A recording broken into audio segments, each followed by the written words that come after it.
I'm the manager of the club, and I'd like to welcome you all to the Women's Faculty Club today.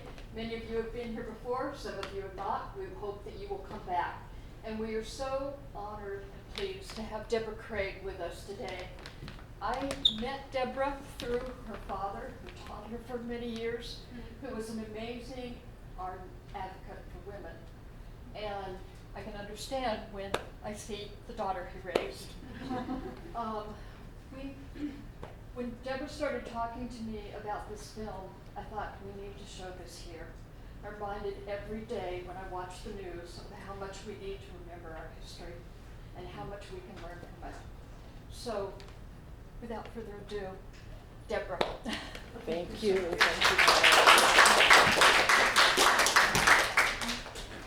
Thank you again so much, everybody, for coming. Mary and I were talking about, is there anybody going to come? We have like 2 RSVPs. And I said, don't worry, I grew up playing jazz. Half the time the band is bigger than the audience, and it will all be fine. So it's really nice to see you all here, and the band is smaller than the audience. So I'm happy to see that. My other fear is technology. So far it seems to be working, and keep your fingers crossed that it'll continue to work. And if not, thank you for your patience. I have one of these little magic devices in my hand. If it doesn't work, I'll go over there. And if not, I have a backup in my pocket. Because I grew up in this era. So this is a beautiful picture of Sally Gearhart by a fantastic LGBTQ photographer named Reed Photo. And I think it expresses so much about Sally just in this one photo. She's fighting for justice. There's a political sign there that says protect your rights, no on 6, and we're going to talk a little bit more on 6, but it's, in the 70s, 6 was an attempt to oppress the gay community. What else is there? She's smiling, she's funny and charismatic and has this big personality and incredible sense of humor. She's wearing a leather jacket. She's sexy and sensual. I never did, in many, many years, figure out how many girlfriends she had, but there were a lot of them. Okay. What else is going on in the picture? There's a dog on the couch. Okay. And animals were incredibly important in Sally's life. At the beginning of her life, at the end of her life, just important as companions and important as later in her life, she got really interested in animal rights. We've been going through the archives for this project, and we hired a graduate student to take pictures for us, and she took hundreds and hundreds, she scanned hundreds and hundreds of pictures, and we think half of them are of animals. Okay? So we have tons, and we have no shortage of pictures of dogs and cats, etc. to use as B-roll for our film. And then what else? There's a map of papers piled up. She was an academic. So this one picture, I think, says so much about who Sally was. I think some of you may have known a little bit about her, or known her even, or known a lot about her. Some of you may have known not that much about her, or may have never heard of her, and are just coming out of curiosity. Either way, I'll sort of try to fill you in wherever you are at the moment. Okay, so Sally Gearhart, who was she? I met Sally just about 10 years ago, and it took me a while to figure out, oh, this is the Sally, Sally Gearhart, that was in Words Out. The Sally Gearhart that, was in the documentary about Harvey Milk. But for a lot of folks, and especially I talk to young people or straight people or people of a different generation, and they're like, who is she anyhow? I don't even know. And so I want to introduce her. I want to memorialize her for people who knew her and loved her and respected her, and I want to introduce her to people who should know her and love her and respect her and admire her. So just out of curiosity, did any of you actually know Sally Gearhart in here? I'm just taking a read of the notes. Pretty many hands go up.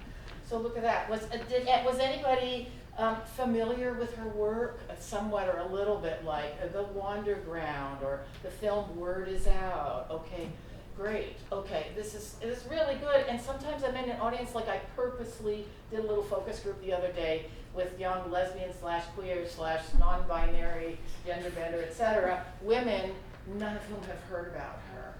And I just want to make sure, like, are we making a film for everybody?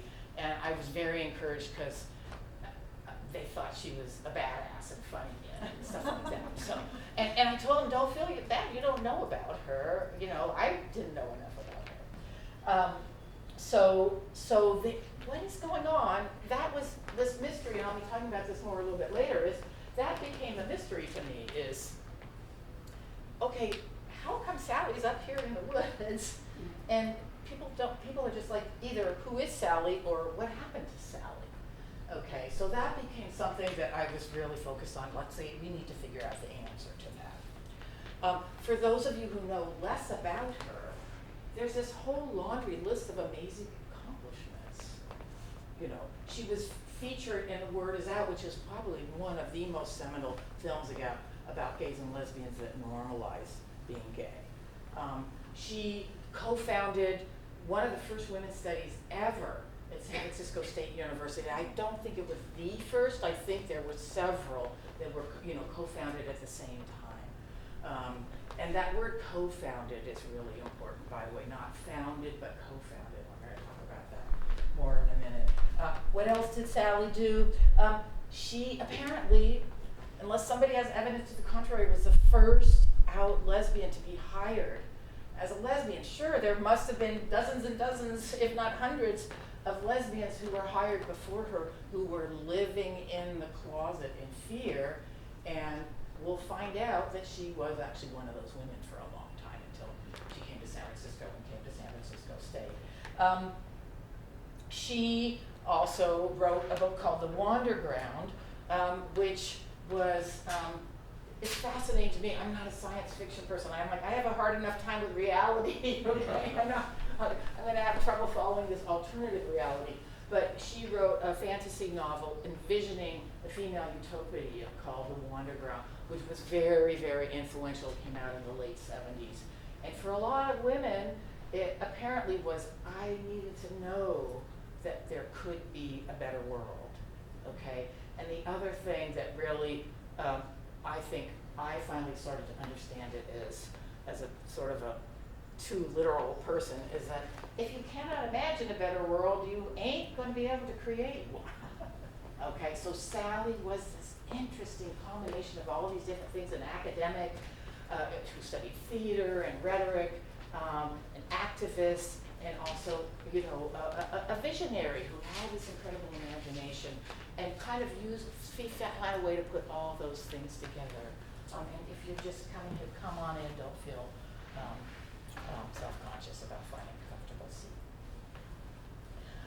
So one mystery was how come, I don't know about her or don't know more about her. How come more people don't know about her? And then the next thing was like, well, people should. And then the next thing was, well, what am I going to do about it? What are we going to do about it? I'm sorry, wrong direction.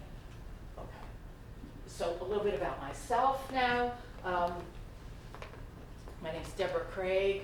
I have a lot of interests. I don't compare myself to Sally, but a little bit Sally always seemed to be going on to the next thing. So I've had a lot of different interests in my life. I played music since I was about 11, and in fact, there's an old friend of my brother's in the room that I think I played with maybe when I was 13 or 14 or something like that, and I still play music. I've been interested in the arts since I was young. I started doing photography when I was about 12 or 13. And then I started doing film much later in life. Currently, I teach at San Francisco State in the public health department. And how does that connect to film? Well, when I went to graduate school late, and I sort of thought, I'm really fascinated with public health, and I think public health has a communication problem. And so film is a way to make public health real by telling people's stories and showing how it's related to health. I ended up happening upon Sally when I was working with a colleague of mine on a public health project on lesbians over 40. And so and then I accidentally connected with Sally through that project. And then also, who else am I? I have this long connection with the Women's Faculty Club because my father taught here for many years. And he, I hope it's not sexist to say, much preferred the Women's Faculty Club to the Men's Faculty Club, and always brought me here and introduced me to some of the wonderful people in the Women's Faculty Club who are still here. And so I really appreciate the opportunity to just talk about this project in this setting, an environment where for decades has encouraged women to thrive in an environment which isn't always women friendly, and that's a fascinating thing to me too as well, that we looked at Sally's past life, and she went to a women's college, and it's such a kind of an interesting two-sided thing. It's like, okay, these women's colleges were training grounds for wives, and they were also a place that women could really get listened to and come into their own. So that's a little bit about me, I think what my partner says, so in addition to teaching public health, I do film, and you know, I have a background in music, photography, and film, and my partner says she's drawn to the impractical like a moth to flame.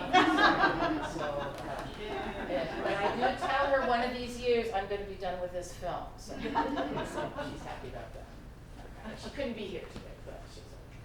So what happened? How did I meet Sally? So I was doing this project on lesbians and aging with a colleague of mine that was a typical academic project. That's not a bad thing to say, but it was like, we're doing focus groups, we're gathering data, okay? We're quantifying things. Good, we need that. And I was like, wait a minute, I'm meeting all these amazing, fascinating, brilliant women who are also very, very funny. I think there's stories here. I think somebody needs to start telling these stories, okay? And so I decided, and the other thing was I was a little bit responding to a film that I've seen that might be interesting to you. It's about 10, 12 years old, a film called Gen Silent, which is a film about LGBTQ aging, where it's a little bit of a tragedy because it depicts a real phenomenon where queer people end up having to go back into the closet as they age because they're not in gay-friendly, LGBT-friendly, queer-friendly space. Maybe they're in an assisted living facility or something like that. And so that's what Gen Silent is all about. So it mostly focuses on men, and it focuses on folks feeling compelled to go back into hiding. And so I wanted to make a response to that, where I wanted to focus more on women, and I wanted to show that at least in some corners of the world, that lesbians were aging, and they were doing very well, thank you very much. They were out, and they were comfortable in their own skins, and they were also living in communities that welcomed and accepted them. And so I was really interested, not just in individuals, but in communities. And so Sally was living on a women's land community, and I also interviewed some women up at Oakmont in Santa Rosa, which is a retirement community that is not a gay community, but it is a very gay-friendly community, and there's a huge group, 100 to 150 lesbians up there that have a group, Rainbow Women. And apparently the guys asked them, can we do a group together? And they're like, no, make your own group. I mean, I think they're welcome at picnics and so on. But I wanted to show, sorry, what does that mean? I wanted to show a sort of a positive look on aging, at aging as a gay person and navigating the aging process as a gay person. Not to sugarcoat, there certainly are pitfalls. Anybody aging knows that there are challenges, but how do we help ourselves through the process? And so that film, I think, hopefully successfully showed some examples of how to do that. And if anybody's interested in that film, just check in with me, and I can show you where to rent it online. And if you like, I can give you a free link just as long as you can share. Okay, so in the process of doing this film on lesbians and aging, somebody else involved in the project told me, oh, you're doing a film on lesbians and aging. Well, I know this woman who lives on women's land up in Northern California. She's in her 80s and she still cuts her firewood with a chainsaw. Well, anybody who's done anything with film or visuals is like, wait, introduce me to this person. I want to get to know this person. I don't even remember, maybe it just went in and out, but I don't even remember being told, this is Sally Gearhart, she's famous for XYZ. All I remember is 80 plus women's land chainsaw. And then I was like, I want to see that chainsaw. And so I hired a crew and we went up. And only gradually did I learn that, oh, this is the Sally Gearhart. And I didn't, unfortunately, film Sally at that time with a chainsaw, but very, very fortunately, we have hours and hours of footage of women with chainsaws, back in the 70s and 80s, cutting many, many different things. Half the time they're topless, okay? So, wow, I am impressed with that. That does make me a little nervous, okay? But just so you know, yes, that's something to look forward to in a final film. There will definitely be some exciting episodes with women with chainsaws, topless, because everything seemed to happen topless there. Okay. So let me make sure I get this work. So what happened? We went up to visit Sally. At that time, she was in her 80s. She was very warm and very welcoming. And let's go, even though she was already in her early 80s. She was already a little bit losing her hearing. Maybe her memory was slipping a little bit. But we were like, can you give us a tour of the land? She's like, hop in the car. I'm ready. Let's go. And so the camera woman and I hopped in the back of the car there. I don't know if you can see it. So the car is a little bit battered. And she went everywhere with her dog. And there are no seats in the back. So we're in the back, clutching on for our dear lives to the side of the car. And we had this exciting adventure on the land where she showed us all around. And she was driving on these things that may or may not have been roads.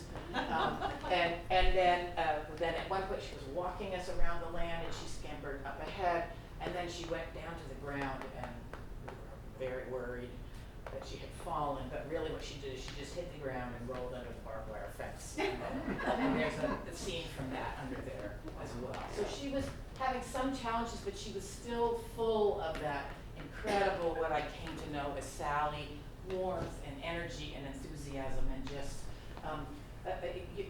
we can do this, let's go. And I think that sometimes when this project is huge, I try to channel that. Because I have, I think I learned that from her and I've heard that from other people, is like this spirit of, we can do this, we can do this. We don't know how we're gonna do it yet, but we can do this, and maybe even we must do this, okay? So, I finished A Great Ride in 2000, which is the film about lesbians and aging, in 2018, and then I had friends who said, you really have to do, and I had folks looking at the footage all along, and they were either like, that's Sally Gearhart, or they were like, who is that? She's amazing. And so as soon as we finished the other film, it's like, let's get started with this film about Sally Gearhart, and then we would go up there as much as we could, interview her, start getting to know her friends, and interview them and start getting to know some of the important people in their life. And that is a huge project in and of itself. I was just talking to somebody in this group saying, the amazing thing about doing this project has not just been meeting Sally, but meeting so many of the women in Sally's life who on their own were brilliant, accomplished, and often just as brilliant as accomplished as Sally, but not really interested in being in the spotlight.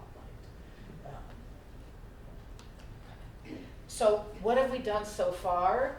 Well, we've been at it for quite a number of years. So we started in 2018. We have interviewed people from every era in Sally's life, and we've interviewed people from every area of Sally's life. So we have 40 plus interviews. We interviewed people from San Francisco State, both colleagues of Sally's and students of Sally's. We interviewed people from the land community. We interviewed people from the activism community who were active in the Breaks campaign. We interviewed people from the Willits community, which is different from the women's land community up in Willits, and it turns out that Sally was like a celebrity up in Willits, and it would take her an hour to go shopping just because everybody was busy saying hello to her, because every single person in town knew her and was very fond of her. And this had been a pipe dream of mine, but somehow we managed to pull it off. We went to Texas, where Sally taught for about 15 years before she came out. And so that's what that picture on the left shows as a young Sally, and the picture on the right shows a younger Sally. So we were lucky enough to connect with people who had known Sally in that Texas time and went to Texas and interviewed former colleagues of hers and students of hers who 50 years later were talking about how she changed their lives. And we also found a half-brother of Sally's who was significantly younger, who lives, you know, practically next door to the town she grew up in. And so we went there, and she grew up in a conservative Christian small town, you know, going to church and steeped in Christianity, and so we got to go there and see what that was like. You know, there's still Confederate statues there, and I think most people go to church there still, and we heard a little bit about the difficulty of Sally breaking away from that, and the difficulty of Sally's family, you know, having to live with the fact that their daughter became this outrageous lesbian, and it was public knowledge, which I think wasn't easy for her conservative family. So what else do we have? We've done archival work. I've told you we have hundreds of pictures of dogs and cats, and we have also hundreds of pictures of young Sally and young friends of Sally, and really dozens of hours of archival footage that some of her friends had the foresight to not only take but to store. And then we also have a plan to use a little bit of animations in the film, because it's another pipe dream that maybe will come true like the other ones, where we plan to integrate a little bit of her fantasy with the novel The Wanderground into the film, just as kind of connective tissue. And those portions of the book we plan to animate, and we hired this wonderful young animator from San Francisco State. So this is a very, very ambitious project. Somehow we've managed to do everything so far, so I think, again, we'll continue channeling Sally. I think we can make this happen no matter how far-fetched it feels. We have so much material, sometimes we're like, oh my God, we're gonna have to create a mini-series, and then my partner is like, no, she's already thinking we're not gonna finish until 2029. But seriously, I believe we should have a rough cut by the end of the year, and then we'll start having other filmmakers look at it and really help us figure out what's working and what's not working. And so if you're interested in being in the loop at some points when we're a little bit farther along, we might show not just little clips of things that are not perfect but more polished, but start showing whole drafts of the film to get feedback from people on what's working. The other thing is, not only when you have this mass of material like what we have, it's always important to have a plan. It's especially important when you have so much material. So over the years, our plan has morphed a little bit here and there, but this is our current plan. And it may morph a little bit more, of course, but so far it seems to be working pretty well, which is a slightly non-traditional structure that's non-chronological, but instead looks at Sally first. In our Act 1, we're sort of looking at Sally, the icon, the persona, the larger than life. And a lot of times when you talk to people about Sally, they say, oh, I remember her voice. I remember how tall she was. I remember how big of a person she was. You know, not just in terms of tall, but in terms of her presence. And so that whole first act will be after she came to San Francisco and became the Sally Gearhart that people who know about her know this sort of radical lesbian feminist activist who stepped up to the plate when needed. And so that's where we'll cover all those accomplishments I kind of ticked off earlier and show her kind of at the height of her fame. Well, it turns out that icon kind of ends up by definition being kind of a flat picture, you know, and people have this vision of somebody, and then it turns out that that's not really who the person is. It's just who people imagine that person to be. Not to make light of her accomplishments, but just to say she was a much more complex and nuanced person. So our second act, the first act's called History. This is a little nod to academia, right? You have a title and a colon, and then your subtitle, okay? So our subtitle is History, and then Herstory, and that's kind of going back in time a little bit, to figure out where Sally came from. How did she end up? How did she start in rural Virginia and then end up in San Francisco just in the thick of things at the height of this social transformation.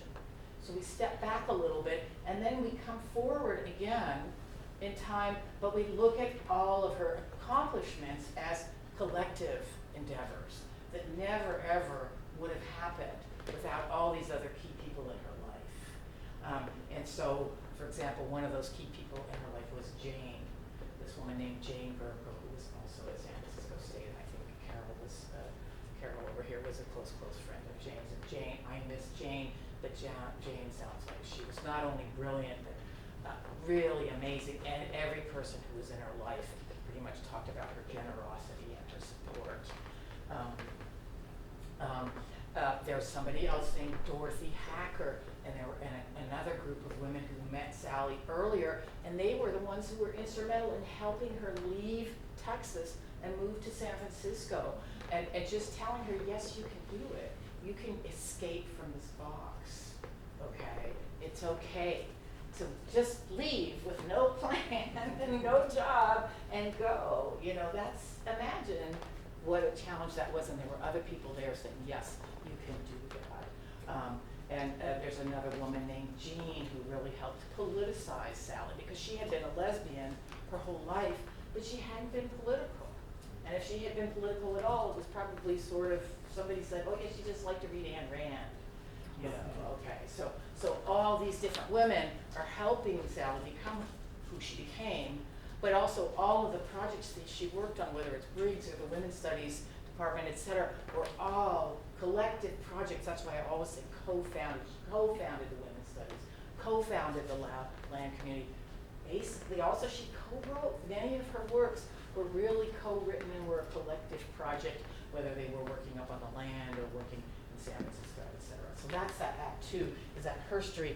And Act 3 we've been calling mystery, although we just had a big retreat where we were rethinking this. But currently it's called mystery for a variety of reasons. Maybe partly because we weren't sure what we were going to do there, but partly because it was a mystery to me, and it was a mystery for us for a long time. What happened to Sally? How did she end up alone on this women's land community? Pretty much one other woman there when we came there, and some people coming and going, but kind of isolated in a place where her memory loss and her hearing loss became even more of a challenge because of her being there alone on the land. So why was that? That was one mystery. Another mystery was, why is she not already in the history books? Okay, I'm not a famous documentary filmmaker. It was an accident I met her. Why isn't there somebody out there consciously saying, Sally and these other dozens of people, you know, we need to remember them. We should be making a whole series of films about folks like Sally before we lose them, you know. And so and then the other thing that one of the other mysteries is, and some of these we kind of found answers to, and some of them are still, we're not sure yet. The other really interesting and engaging mystery to me is, like, who really is this person? It turns out she's a lot of different people all at the same time, okay? So it turns out she's this lesbian separatist and she loves men, and she always had men in her life. Turns out that she's this sort of spiritual lesbian who lives out in the woods, and one of her close friends said, I think she likes trees better than people.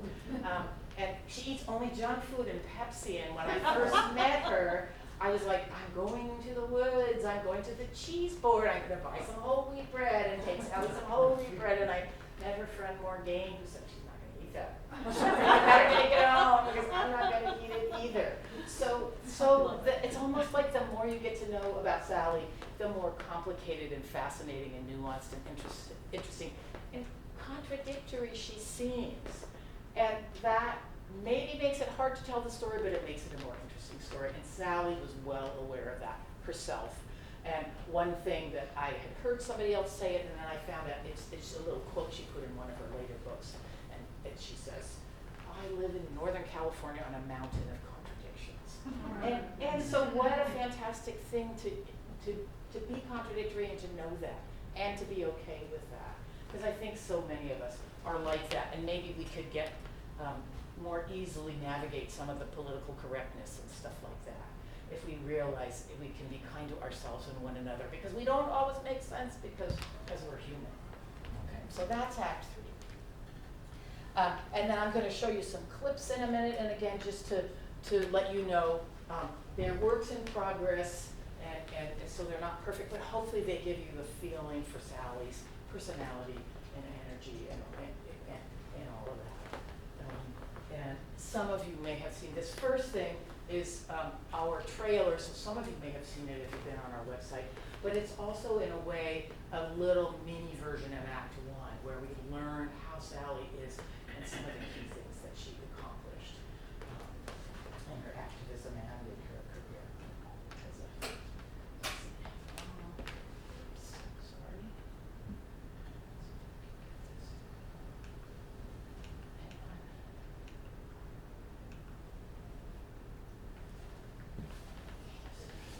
Oh, Jesus.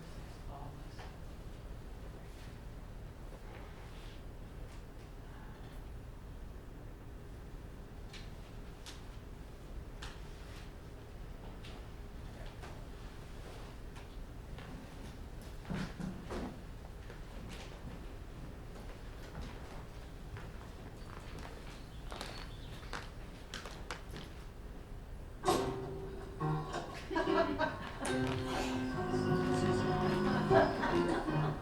I'm sorry. I just caught our camera woman and she's smiling. It's fun having her behind the camera. Yeah. Have you noticed that? Okay, good. Absolutely. Oh, she's on her knees. God, I haven't had a woman on her knees for me for a long time.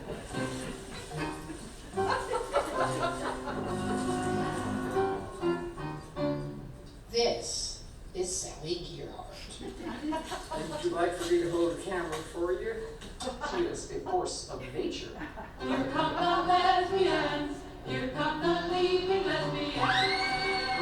There are those people apparently who question the health and the beauty and the naturalness and the strength of same-sex relationships. And all I've got to say is I wish they were here today. She reminded me of Maya Angelou, the way she would just wrap you into her words. The woman just exuded charisma. Everything about her was as glamorous as a radical lesbian could be. She just had it. And we all fell in love with her. It was such an exciting time, the 70s and this feminist burst. There was the big word patriarchy.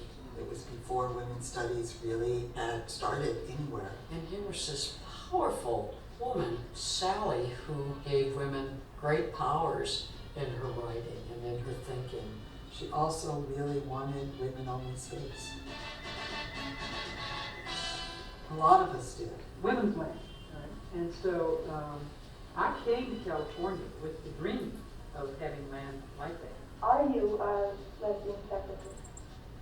Radical, lesbian, feminist, separatist, italicized. Yeah. In the classic case of life imitating art, Sally co-founded a women's land community at the same time she was writing a futuristic sci-fi novel that became a cult hit called The Wonderground. Had a friend come from the East Coast searching for Sally Gearhart at the Wonderground. So the book is a fantasy about women with all kinds of psychic powers living on the land and flying and teleportation, the whole works. Sally was way ahead of her time in connecting the dots. She's a visionary. She helped change history.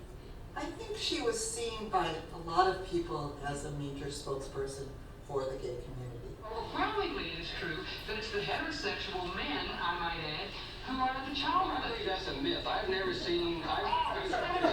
The FBI, the National Council on Family Relations, the Santa Clara County Child Sexual Abuse Treatment Center, and on and on and on. Sally Gearhart, at a particular moment in our history, when it really mattered, she stepped up and she inspired tens of thousands of people, articulated the dreams of millions. She's an extraordinary woman.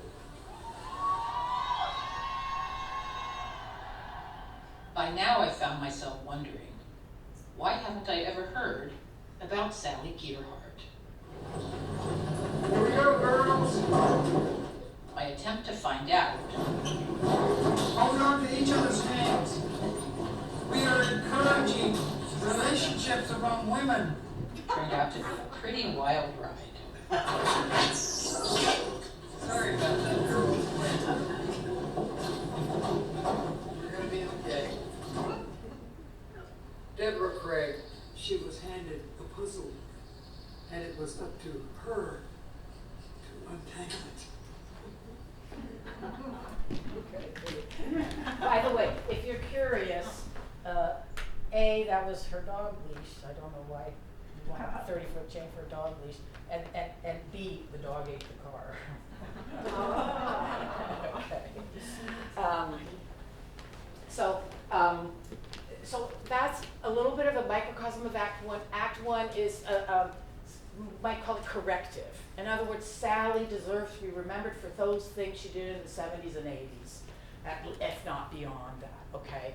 And then Act Two is more collective. Those things were all done together, whether it's her activism, whether it's Women's Studies Department, whether it's even her writing, or whether it's her Women's Land, which was an expression of that separatism, of people separating themselves out.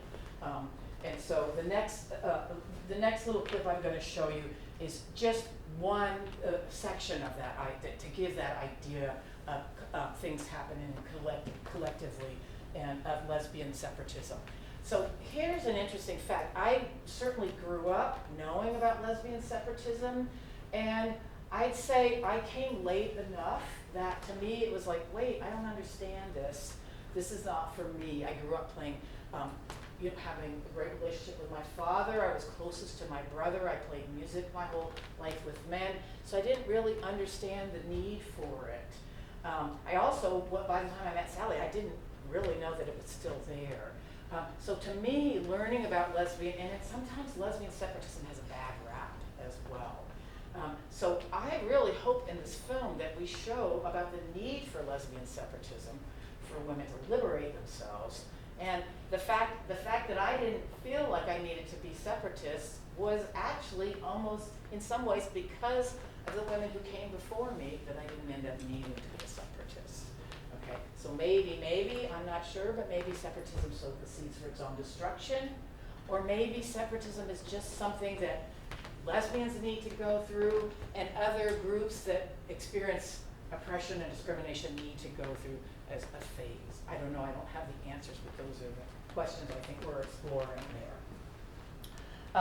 And so Sally, just the history of this women's land community. Sally bought land with other women while she was in the 70s, while she was at San Francisco State, and they'd go back and forth. It was their little retreat center. And then her vision, at least, was, well, I'm going to retire here and take care of one another. And so when she retired, she moved up there full-time in the 90s. She lived 30 years there, full-time on the land. But things didn't work out quite as she planned for a variety of reasons. And again, we're really interested in, not in trashing separatism, not in exalting separatism, but in trying to understand separatism, what it did for certain women at a certain point in time, what worked about it, what maybe didn't work about it. Okay. So, I'm actually looking at that picture. There's nobody topless on the roof there. I'm not sure why, but okay. Here come the lesbians. Here come the leaving lesbians. We all wanted to be radical lesbian feminists. That was our great time. And it came from Sally. Are you lesbian separatism? Lesbian separatism was part of the second wave of feminism in terms of its ideological framework. Sort of feel like it's really important that women separate from men, okay? And Sally was a spokesperson on the West Coast for separatism, just as Mary Daly was a spokesperson on the East Coast. The issue that we disagreed most strenuously about was separatism. That you have to deal with the class struggle, and that means you have to make alliances. I just couldn't go as far as she went. We have a lot of discussions about that. Some of them were pretty wild. I know as a younger lesbian activist, as a woman of color, as a black woman, I couldn't imagine separating from the men in my culture because we were just beginning to find our commonality as people of color. How can we separate from the system? You know, it's possible maybe for women to separate from men, but not from the entire system, you know. And so, yeah, I have a lot of problems with the definitions of separatism and all that. Was Sally a separatist? Sally wasn't separate from anything. I think that there were contradictions in her own separatism. You know, just this great love of everybody, really. Because she loved gay men too. So on that level, she wasn't a separatist. She always recognized the humanity of everybody, but she also really wanted women-only space, and a lot of us did. I was not a separatist, but I think it is critically important to understand how important women-only spaces were. I've never been in a room where women didn't react differently when you put a man in the middle. I don't care if they're lesbians or separatists or, you know, het freaks. It changes the dynamic because we've been raised that way. All my life, whenever I have been with men, they inevitably, if they not take the front seat, they take a very important seat. And I never quite had my own place and my own space and my own way of finding my own powers. There's a period in which separatism can make sense for any progressive movement. In order for people of color to find our power and our wholeness, we need to find it within ourselves, with each other, before we had the strength to go out and meet and work with the larger culture. And certainly I think for women that has been really, really important. It was huge, women coming into their own identity. You know, what does it mean to be a woman separate from a man? You know, what does that mean? And so separatism wasn't about men, it was about us. It was about learning who we were as strong, capable women. I prefer the company of women. Some of what she had to say was provocative and challenging. And I would say, Sally, do you really want to say that? Yes. Eve was the real primary human being. Let's just face it, fellas. Try having a baby, man. Just try it. You know, I can get so sassy. I heard anybody to preach on Reformation Day. And a lot of my minister friends were like, "You're nuts. You're inviting her to come time and time again." They called it the Tulsi's Roulette. She'd come in and say something just that would explode your mind a little bit. People have to go all the way, or at least some people. Otherwise, you can't cross the threshold and you can't change the structure. And the structure is where the rules of the game are, the rules of what we think is so-called normal. And she started out one of these sermons memorably by saying, feminism has done more to save the lives of women in the last 20 years than Jesus Christ did in 2,000 years. Which was, I mean, as a preacher, I'm like, that is genius. She would be very radical and open to growing and changing and being flexible. She was never rigid. Which was a gift during that time in the 70s, really. Because there was a lot of rigid, very strict rules, the do's and the don'ts and the either ors and all that were very big. Words, what words do you use, right? What words do you avoid using and stuff like that? W-I-N-M-I-N, women. Or W-I-N-Y-N. Yeah. There was a lot. It was like, all of it, get rid of the,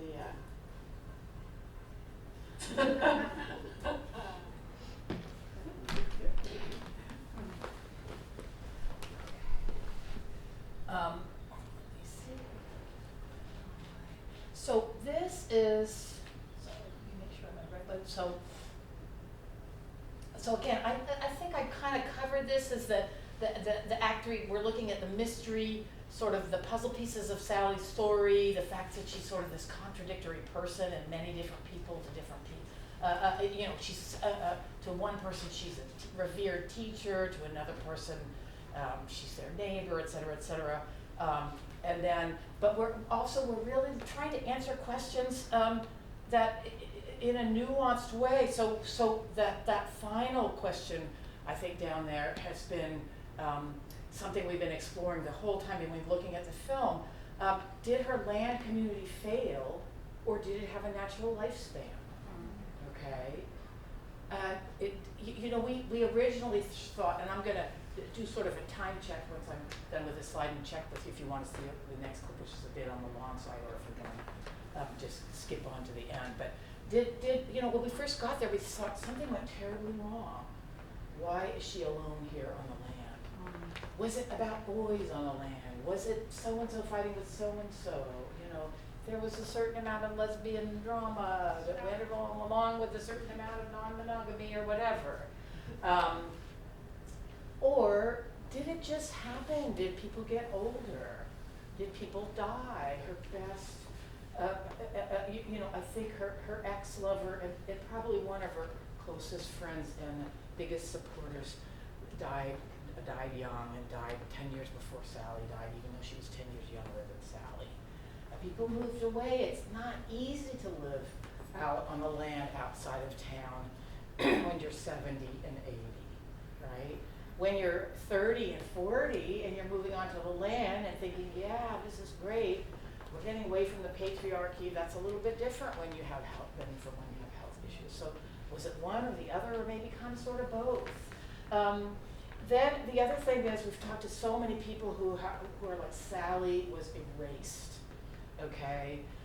She's not in the history books, she's not in the Milk film, okay? And so Sally was in Word Is Out. Sally was in The Times of Harvey Milk, the documentary film about Harvey Milk's life, and the Hollywood film about Harvey Milk. There's no Sally at all. And so there are a lot of people who are very, very angry talk about female erasure. And they're right, there is female erasure. We look at every movement, and there are women who've been actively involved and been forgotten about. But was it that, or was it also that Sally was like, I am tired of being in the limelight, I have had enough, okay? She was very involved in politics for the Briggs Initiative, and then she was asked to be more involved in politics, and she stepped away from that, she focused on her teaching. And she retired early, okay? She retired early, and I'm not sure 100% if it's because Jane was sick, or she wanted to focus on writing. But she moved up to the land in the early 90s, and so, again, it's not so simple. Is it that she was erased, or that she removed herself from the spotlight, or some combination of those things, maybe both and? And so we're really interested in trying to paint a nuanced picture, not just point fingers at people, this bad person did this bad thing, and that's what happened. And the other mystery has been, especially my editor, who is so brilliant and talented and worries, and she's like, is anybody going to care about Sally? You know, we've been working for ages, and you know, is this relevant? And I mean, I've always just been so convinced, yes, because Sally's such a charming, brilliant, charismatic, engaging person. But also, the more things change, and to piggyback on what Mary was saying, just look at the news every day, and yes, Sally is relevant. All the things that she cared about and was concerned about and worried about, women's rights, gay rights, animal rights, the survival of the planet, you know, that's all in jeopardy again, okay? And so what we really want to do at the end of the film is show the end of her life and maybe the decline of the community and the you know, Sally, it's sad when people get old. And when I first started this process, I had people discouraging me from filming. I think they were protecting her. You know, so we're really trying to respectfully show that end of life can be challenging, but also do this kind of a rebirth thing where we show everybody should know about Sally. Now we need that spirit. activism with, you know, energy and radicalism without acrimony. So activism in the spirit of love. Okay. And so I have one more clip, but I am a little bit worried about time, so I'm totally happy to skip it if people want, because this is, first of all, this is a slightly older clip that we show, and also it's a little bit longer. So I'm perfectly happy to skip it and just kind of wrap up if people want to do that. It's about a 9-minute clip, but I know that I've been I would going like to after see it. you. I would too. Okay, I'm gonna leave the room. Okay, all right. If it feels like too much to you, you can take a little nap. And this really is when we were exploring what happened to her land community, but then also trying to come back around to this idea of, again, it's not just corrective, not just collective, but this is these are contemporary issues. And she was such a visionary that back in the 70s and the 80s, she was worried about stuff where we didn't even have a name necessarily for it.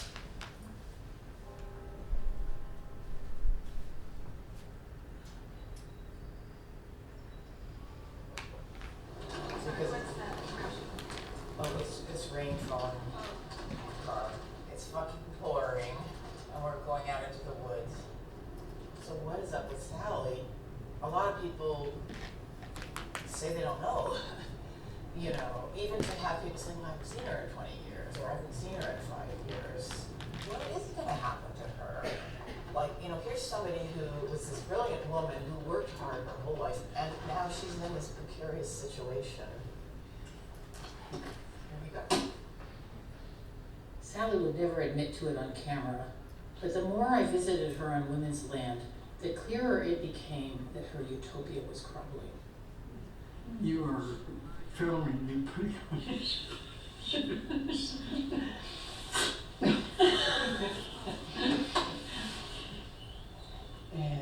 None of us are living there full time now, except for Sally. None of us. It's shocking. Could be as many as 10 years. That I haven't been there. Yeah, I'm gonna let that rest right there. You know, she doesn't really know everything, but she knows how all my friends have abandoned me. That is not what the Wonderground promised. And where's my, I'm looking at you, okay. What had happened?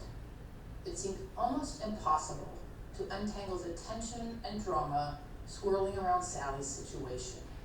But everything pointed to a pivotal moment when things changed. I'm fucking this up pretty bad, huh? One weekend while we were filming, we stumbled upon a clue. No, I think that was great. You might come back later this afternoon. I'm sorry? You're gonna go see Carol Orton, depending on how long. How come you're gonna go see Karen Orton? Carol's gonna talk about the land. Okay. Yeah.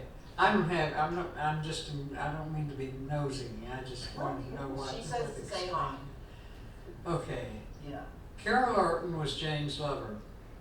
Sally and I became partners. We then separated and became friends and family. And Carol entered my life, and she has been partnering with me on the land that I still co-own with Sally. Sally was invited to come and meet me by Jane, because Jane had made it clear to me that if there was going to be any relationship with her, Jane, I would need to know who Sally was and have come past some kind of something between Jane and Sally. Problems, though. Problems. We never had problems. Some of the problems that come because of boys. That's he knows about this here. New lovers with sons. Jane did the unthinkable thing of partnering up with somebody with 2 sons, not just 1, 2. Jane met them, and that's really who she fell in love with.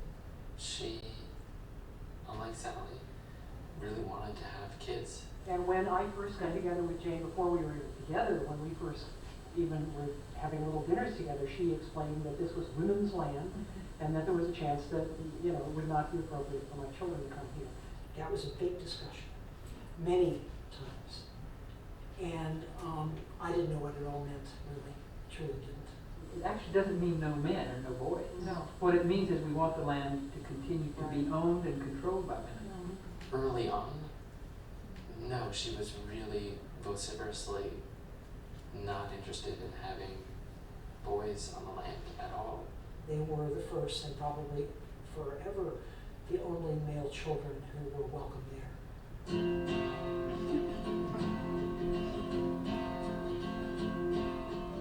Being a young man, I would say a boy mostly, on women's land in that period of time was very difficult at times. I wanted to read you something from the future, if there is one, is female, and then we can talk about it. So, God. the ratio of men to women must be radically reduced so that men approximate only 10% of the total population. I have had to answer for that. I have had to answer for that so many times. Well, this came because I studied the Amazons one time. Was Sally serious when she said she wants to get rid of all men? At times, yeah, I think so. We thought about the role of men. I couldn't go along with Sally wanting men to jump off the edge of the earth. Jane wasn't having it. Jane came to me at one point and said, I'd like to just check in with, I feel like I want to be known as a godmother, a real parent. They will be my inheritors. I said, okay. Jane's death absolutely rocked Sally. And she was grieving the loss of her best friend and the most significant sweetheart she'd ever had. I mean, we were the couple, if you can call us. I mean, if you're talking about lesbian couple, then It was a huge loss. Very much. Yeah, and I think Mary and I sometimes talk about how after Jane died, relationships were more challenging than they had been. Yeah, losing Jane, it set off an avalanche of kind of really, really unfortunate interactions between my brother and I, Sally, my mom. He was devastated by Jane's loss, that she was a really important person to him, but also very awkward around having the house left to him. In a lot of ways, I would say it led to a fracturing of a lot of the original intent of what women's land was supposed to be. How nice to be speaking from a pulpit. Sally didn't want the boys on the land. So Sally became more rigid than I've ever known her to be.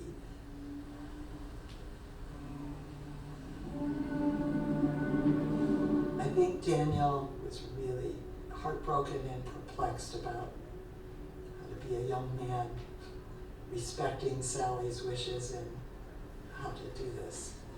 Couldn't figure it out.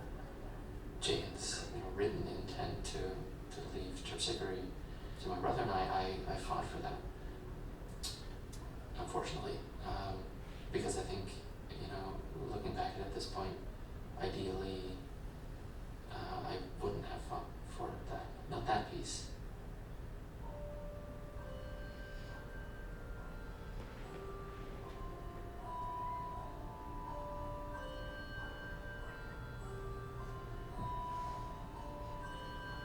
I don't think we're there yet. I think we still need, unfortunately, more Sally-esque energy, kind of like carrying at the extremes. This space is protected space for this group of people who are not yet sufficiently protected in our society.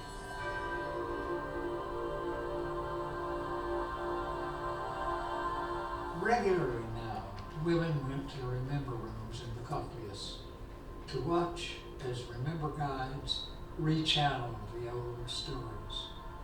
More and more stories, more and more horrors.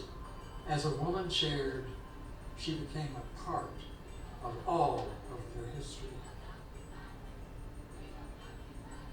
So what did you mean When you said the future is female. I meant that women are gonna be running things.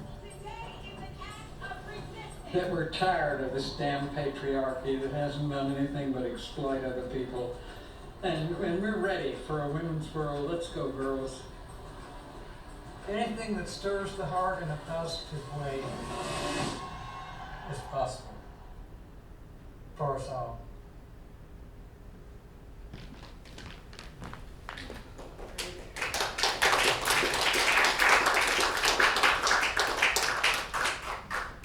I think I already said all this stuff, so we're really, really, really concerned to bring it to the present and talk about how those same struggles we're having to fight those same battles again. We need that Sally spirit right there. So anyway, here's our crew. Again, I've never been a separatist, but we tried our best to have all women crews because we wanted to prove it could be done, and also because a lot of the women that we worked with really felt more comfortable with the women's crew.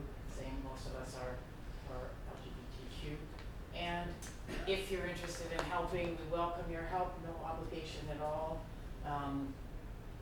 But most of us are volunteering our time and have been working for years on it. I have somebody who's already supported me, so that's the information there, and there are little handouts out front also. If you're interested in supporting us or just want to get on our mailing list, you can sign in there and we can keep you in the loop. We send out newsletters, usually only every 4 to 6 weeks, sometimes less than that. And there's also an unsubscribe button, so if you get tired of hearing from us, you can unsubscribe and we won't take it personally. And just let other people know, if you know of other people that you think might be interested. I'm always happy to hear to hear from people, other folks. I talked to somebody earlier today who's doing their own film. People who knew Sally, et cetera, et cetera. I sometimes connect with important people in our life just by happenstance. I sometimes get donations. Most of our donations are, $25, $50, $100, and then somebody heard about us through somebody else, and I couldn't even figure out how she heard, and she decided to give us $10,000. Great, if you know anybody like that, wonderful. And if you only have $25, that's absolutely welcome. That's what most of our donations are. And if you don't even have that, but you just want to follow us and see what we're up to, that's, I'm very happy to just field questions if you want to email me or if you want to get on our mailing list. And then the other thing is, I haven't formally figured it out, but I'm really hoping that when we have a final film, that we can do another screening here, which I think we need a lot of things. Thank you. I just wanted to say that the last 9 minutes for me were hugely significant and important, and in some ways the most interesting part of the film. Thank you. That's interesting to hear. Thank you. That's what you had doubts about showing, is being too long and maybe boring or not together. Well, I was just keeping my eye on the clock, but I'm glad to hear that. Oh, thank you. Well, we definitely, we want to learn about her past, but we also want to have that last whole section that's going to be about when I met Sally, so in the present. So, thanks for that. Any other thoughts or questions? Yes. I'm going to speak up quickly because I have 6 minutes to get back to leave here to get back to our car. Oh, okay. Yeah, So, no, I wanted to see that. Yeah. Okay. Thank you. Anybody who's worried about the mailing list, I'm very sensitive to mailing list overwhelm. I've been on this list for a long time and never been overwhelmed by it. So don't be shy about getting on Deborah's mailing list. Thank you. Yeah, we try to just only report if we've got something to report. Success. Thank you. Anti-mailing list overwhelm. Yeah. Thank you for all 3 books. They were wonderful. Thank you. It's nice to actually meet you instead of just sending Yes. money. Yes. We saw the earlier one at Framework. Oh, yes, so if anybody's interested, I met Sally by doing that previous film, and that previous film was available. It screened at Frameline, and the Frameline has it available online for $4 or something, but if you reach out to me, I'll send you a free link. So and I saw a hand up right here. Yeah, I was just wondering, because I'm into reproductive dignity, You're I'm into into- reproductive dignity right now, Yes, and I'm working yes, with people yes. about that, and, are there links there? It was very interesting with the two sons, I found myself very Yeah. interested in that, partly about, okay, you know, how can we create a community for all people that's feminine, Yes. you know, rather Yes. than, Yeah, well, patriarchy. so what's really interesting is that, I mean, somebody should do a film about lesbians with sons. Yeah. Because we talked to so many women for whom that was a big challenge. And then the other thing is the third act of our film, among other things, is really gonna look at the way Sally went from a women's community to a larger human community in that last part of her life. And so if I wasn't clear enough about it, her childhood was, she grew up with her grandmother. She had no father in her life. So she grew up with her grandmother, and her mother would come and go because her mother was working. And then she went to Sweetbriar College, another women's community. And then she came, you know, and then she taught in Texas at a Christian college, but mostly she socialized with men. And then she was in the women's studies department, another women's community, and she had a women's land community. As her women's land community was sort of slowly crumbling or getting, you know, rough around the edges or whatever, the whole human community in Willett stepped up to the plate for her. And that was really, so you saw that woman, Vivian.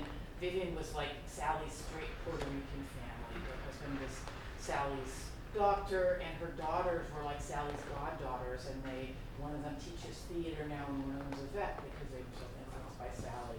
So that's the other thing, is that Sally's ability to communicate with everybody, not just lesbians, is something I think we really want to highlight. So it opens up like a flower. Yeah, hopefully. Great, thank you. That's part of the story, big part of the, Can we go ahead and move? Yes. Perception prepared for you. Yes. So